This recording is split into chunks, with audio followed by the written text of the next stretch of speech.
Let's return to This Week in America. Here's your host, Rick Bratton. Welcome back, everybody, coast to coast. This Week in America. The critically acclaimed fantasy The Knights of Hibernia from up-and-coming author J. Scot Witty is an adventure story that brings fantasy together with reality to inspire readers to follow their dreams. An adventurous soul having hiked across the United States in his early life, J. Scot Witty became rooted in ideas rather than places. With a fascination for words, storytelling became second nature at a very young age. Using his rampant imagination, he has created new worlds in his writing, with a strong focus and preoccupation on character building. Currently living in Ithaca, New York, when not writing, Witty enjoys time with his partner and children, tabletop gaming, and playing fantasy role-playing games with the local children at the elementary schools. During his 35-year tenure as a small business owner and manager, Witty has developed a strong passion for storytelling and became a game master. Out of his love of world history and study for many years, he became a teacher, now a member of the Writers Guild of America. J. Scot Witty, author of The Knights of Hibernia, joining us on This Week in America. Jeffrey, welcome to the program. It's great to have you with us. Good morning, Rick. It's great to be here. Such an exciting background. We'll talk about that as we go through our conversation today. But let's talk about this book that's literally receiving rave reviews, The Knights of Hibernia. Give us the storyline. Tell us about the book.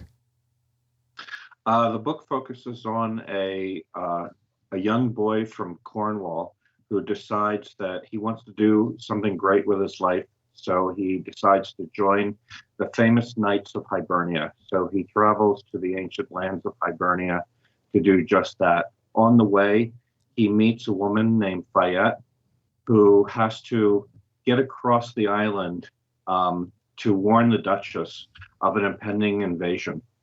And so together they travel across the land and reach Hibernia, reach the kingdom of Eamhain before it's too late.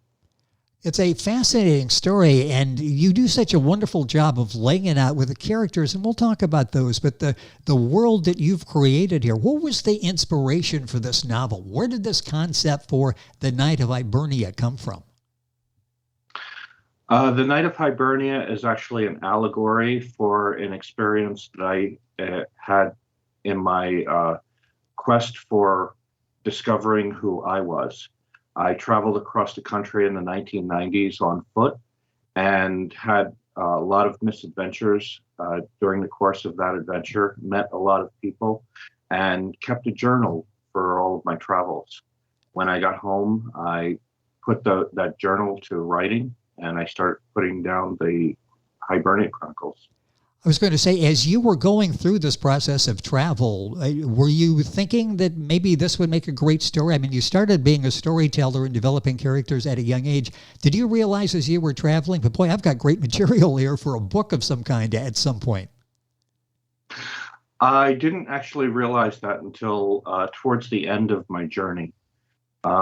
When I started rereading a lot of the things that had happened to me, I was starting to tell people about it, and they said, this would be a great book.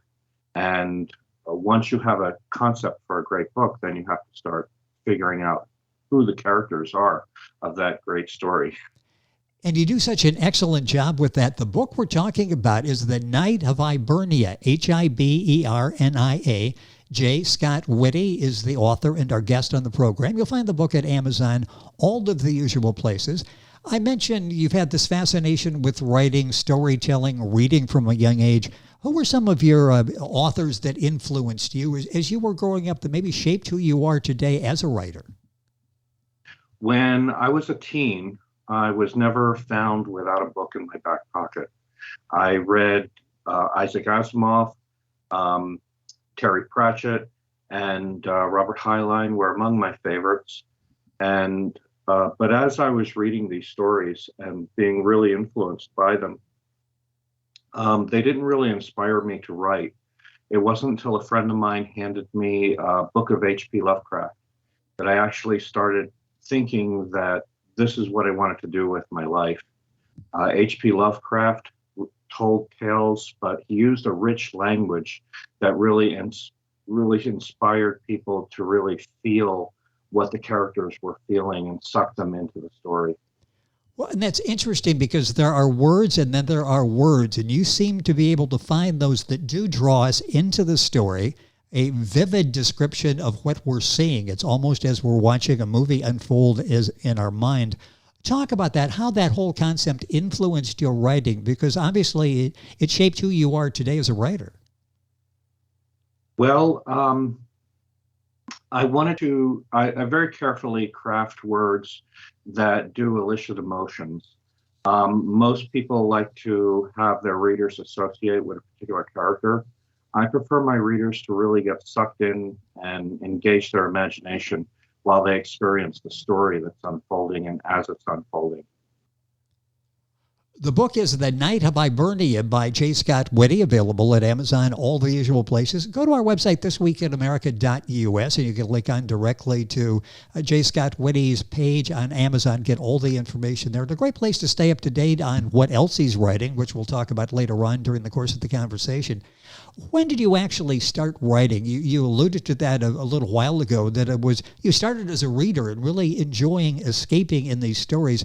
How did you get started as a writer?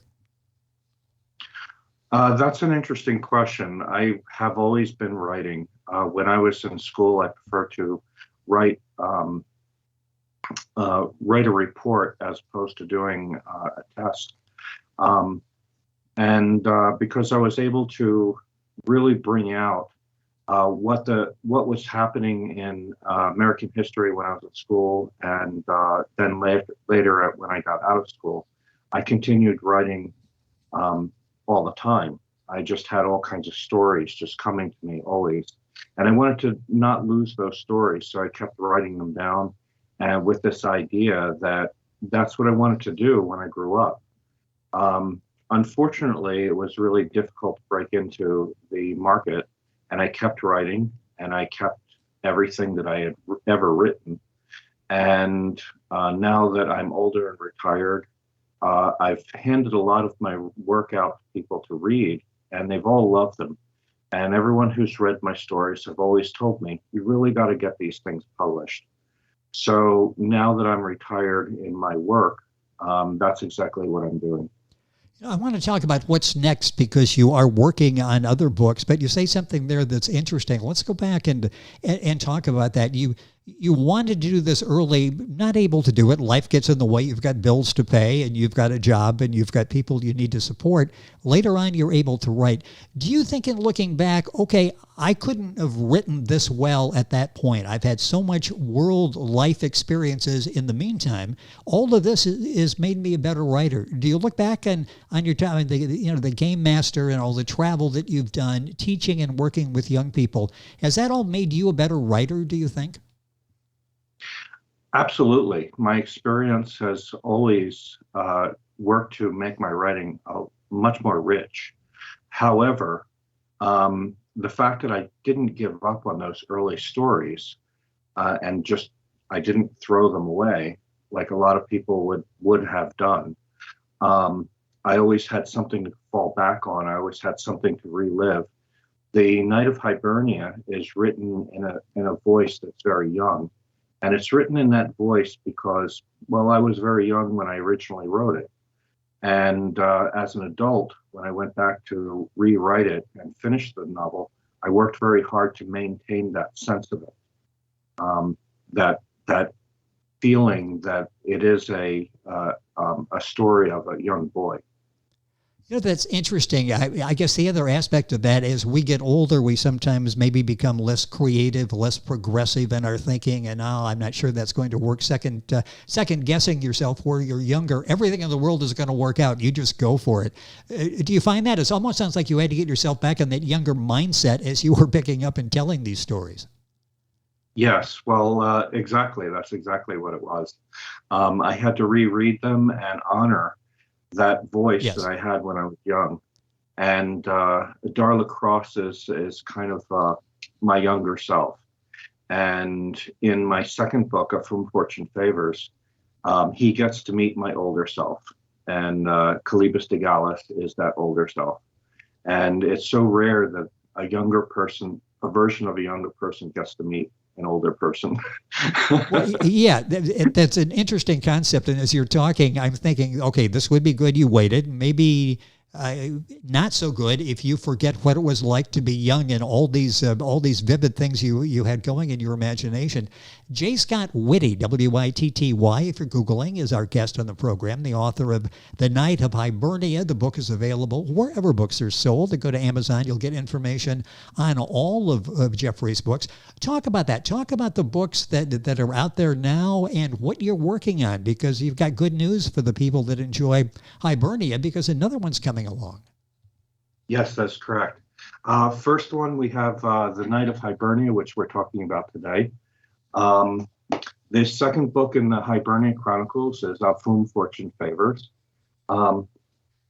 which continues the story of Dar and Fayette. The third book in the Hibernia Chronicles is The Rose and the Sword. And those are the three books that are out for the Hibernia Chronicles. Recently, I did my sci-fi thriller, which is the first of them all. Oh. And very soon, I have coming out my 1920s mystery horror novel, which is called The Lurker in the Dark. I also am working on The Prisoner of Hibernia, which is the fourth book in the Hibernia Chronicles. You've got a lot. It's a good thing you're retired, or you'll be taking a lot of vacation days here to work on this. I'm sure once you get going with an idea, you want to see it through. In fact, you hear people talk about, I got the writer's block. I think sometimes maybe the opposite of that is you've got so much on going in your mind, you just don't sleep for 3 days. Do you get to that point where, boy, I got all these ideas coming. I really can't go to bed tonight. I need to write these down before I forget them all. Yeah, I have a tendency to be awake writing until very early in the morning, and then sometimes wake up in the middle of the night and have to write. So that does occur, yes. So you dream about it as well as when you're actually in your conscious state. So you need to get up and to write that down there. You know, it's interesting, out of those 1920, that's different than what you've done now, at least in terms of there was an actual 1920s. What's it like going back and doing research so the characters, the storyline will be reflective of that time period? Well, I'm a research nerd, so I really love going back and rebuilding an era of history in all of its details. A lot of people feel that there's this romanticism of bygone times. And really, I find that people are the same no matter what era it is. And that's what I tend to focus on, is the people and their lives and how they've gone through and dealt with all of the disadvantages they've had and how they've overcome them. I mentioned basically a student of history. You really, as someone who likes to study history, talk about that and the influence of history on where we are today. Sometimes we think of history as bygone days, and you just alluded to something there in terms of people. Just because they were born 80, 90 years ago, they were still people just like we are. Can we learn from history? Very basic question, but sometimes we don't seem to learn from history. We can absolutely learn from history. History tends to repeat itself. Yes. And history repeats itself because we're the same people. We haven't really changed that much. It's just that our environment and technology has changed, and that's altered our perception of what our communities look like. So if you go back in time, you see a lot of things that have occurred that really don't make much sense. But if you really get into the heads of individuals who made those things happen, the question that's always been in the forefront of my mind when I write is whether history creates the hero of a story, or whether the hero of a story creates history. Ah, yes. And that tends to go back and forth. So I really enjoy that aspect of what you do, that you bring to all of your books. In this book, The Knight of Hibernia, J. Scot Witty, several more in the series coming out, several that have been published. You'll find all of that by going to Amazon and our website. When you started with the first in this book, did you know this was going to be a series, or did it just evolve that, boy, I got a lot here that I can do with these people and lessons that I can present. I'm going to write several more. How did that start off? A series or one book? It started off as one gigantic book. My first three novels were actually originally one novel. And when I sent it to the publishers right after I graduated high school, it was summarily rejected. I sent it to all of the publishers, and they all sent me very nice rejection letters, which I still have. And but it didn't stop me from writing. As an adult, when people started telling me, you really got to publish these books, I went back and I started working with several editors who were helping me get my books and prepare them for publication. And immediately that first book had the biggest problem was that it had three stories intertwined together, which needed to be separated and put into three separate books. Once I did that, then they were ready for publication. And the books are available now. Most of the series, you've got something to look forward to. And again, you can follow all of that in the author's page at Amazon. J. Scot Witty, Witty. And we've got the link on our website, thisweekinamerica.us. A few minutes left in the program. Talk about maybe some of the themes that you have in your books. The one that you express so well is the idea, especially reaching out to young people who are the readers, that anything in life is possible. How important is that to you to get that message out there, that these young people keep believing in themselves, and if they believe, they can accomplish?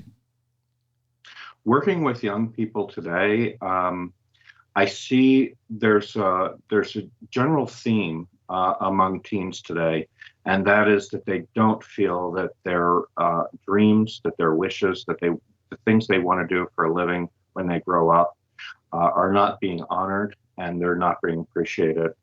And I want to get across to readers, young readers, that if they have a dream that is really important to them, then they should stick with it and keep at it. And even though they have to do something else in order to get by in their life, they should never give up on that dream, because eventually that dream will be all they have. And if they still have that dream that they've had when they were a child, then there's no reason why they can't move forward with it. And you're a perfect example of that. That spark has been there for years, and you were able to go back and now have a very successful career as a writer. So it's not just an adult saying something to the kids because it came out of a textbook and you're relaying that. It's actually your life experiences that you don't give up on, keep those flames going and don't give up on those dreams. J. Scot Witty, our guest on the program, besides this really impressive story and great character development that you have in the book, The Knight of Hibernia, what are some of the takeaways that you hope that young people get? Because you've got some subtle messages there about taking care of the environment, about socioeconomic issues. You've got some messages there. What do you hope people take away from reading The Knight of Hibernia, other than just, boy, that was a really good story? Well, a lot of people have told me that they have different things that they get from the story. And you're right, there's a lot in there. Because while I was traveling around, I was faced with the reality of our civilization and those darknesses of our civilization as well. And instead of focusing on and preaching to people how they should live or what they should do, I just present it the way I experience it. And there's a lot of other issues. For example, Dar and Fayette work very hard to overcome many, many obstacles that are in their way. And they have to learn through trial and error that the only way to accomplish their goals is that they have to learn to work together. And with young boys and young women, it's really difficult to cross that threshold and have a man and a woman learn how to work together as equals in our society today. And I'm hoping that my stories could inspire more of that. Well, I'm sure they've done that, and they will continue to do that. Rather than just talk about it with words, you display it so well in your books. The book is The Knight of Hibernia. What kind of reaction are you getting from young people? Everyone who has actually read my novels loves them. They can't get enough of them. The reason why I started working on the fourth novel was because a lot of people asked me for more of it. There is more to be published. I have 35 unpublished novels which need to be edited and finished, and I'm working my way through them. Are you working more now in retirement than you did when you were actually a member of the workforce? Yes. I'm busier now that I'm retired than I ever have. But you're enjoying what you're doing, and it's so evident. Our guest on the program is J. Scot Witty. Scott is 1T, S-C-O-T. Witty, W-I-T-T-Y. The book is The Knight of Hibernia, one of a series, and you'll find those when you look at Amazon, all the usual places. I'll tell you Amazon because that's easy to remember. You can go there and find that information. Go to our website, thisweekinamerica.us, link on, click on the author's name, and you'll stay up to date on all of his books written and upcoming. Jeffrey, it's been a pleasure having you on the program. Thank you so much for being with us. Congratulations on the success of the writing career. Hopefully we can do this again. Thank you for being with us on the program. Thank you for having me. It has been our pleasure. J. Scot Witty, author of The Knight of Hibernia. Information on our website, thisweekinamerica.us. And we're back on today's program after these messages. This Week in America is online. You can visit our website, thisweekinamerica.us. Scott Pinkerton, associate producer of This Week in America. Jay Anderson, segment producer. Ben Watson, webmaster. Otto Bechet, director of engineering and TV production. This Week in America produced and is a trademark of Blue Funk Broadcasting, LLC. For information on all of our guests and to listen to this week's show, our website again at thisweekinamerica.us. And I'm Sean Bratton, executive producer of This Week in America.